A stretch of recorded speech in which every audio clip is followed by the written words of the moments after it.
In preparation for the taking of the Lord's Supper, we will be reading from the book of Matthew, chapter 26, beginning at verse 17.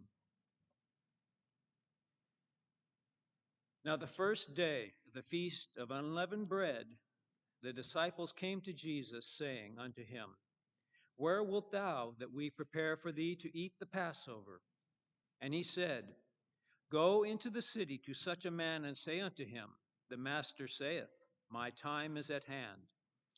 I will keep the Passover at thy house with my disciples. And the disciples did as Jesus appointed them, and they made ready the Passover. Now when the even was come, he sat down with the 12. And as they did eat, he said, Verily I say unto you that one of you shall betray me. And they began to be exceeding sorrowful, and every one of them to say unto him, Lord, is it I? And he answered and said, He that dippeth his hand with me in the dish, the same shall betray me. The Son of Man goeth, as it is written of him.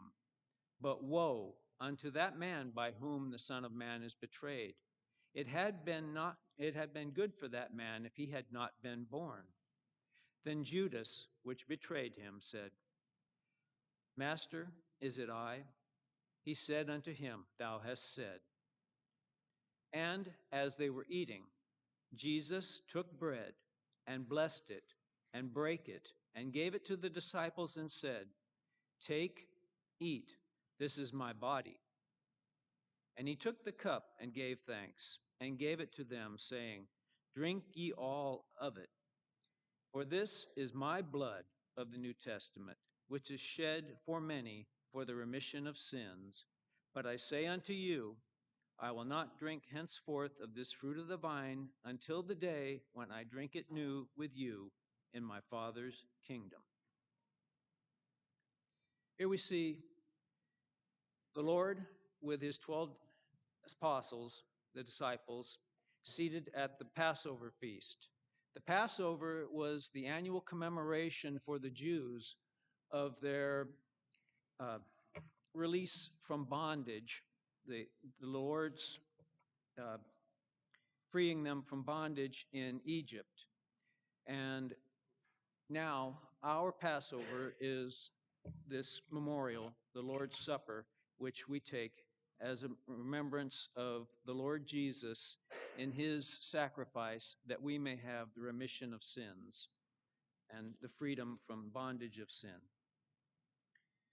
Now turn over to 1 Corinthians chapter 11, where we see, as recorded by the Apostle Paul, the further instructions by the Lord regarding the taking of the Lord's Supper, beginning at verse 23. For I received of the Lord that which also I delivered unto you, that the Lord Jesus, the same night in which he was betrayed, took bread. And when he had given thanks, he brake it and said, Take, eat, this is my body, which is broken for you. This do in remembrance of me. After the same manner also he took the cup when he had supped, saying, This cup is the New Testament in my blood. This do ye as oft as ye drink it in remembrance of me. For as often as ye eat this bread and drink this cup, ye do show the Lord's death till he come.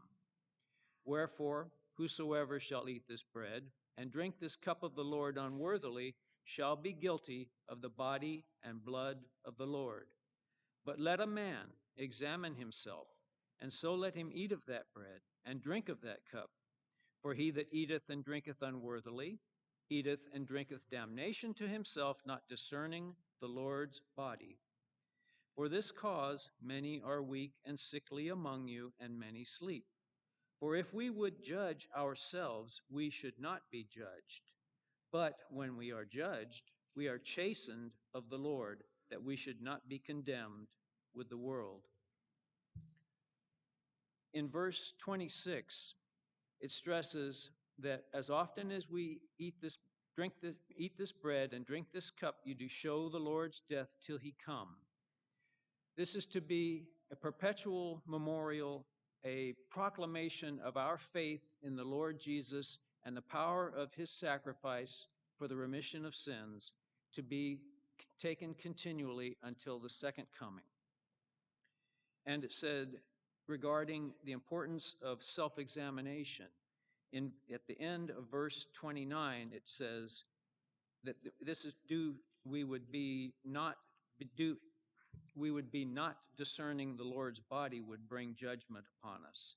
The importance of that being that in this memorial, we must focus upon his sacrifice and his giving of his life that we may have the remission of sins.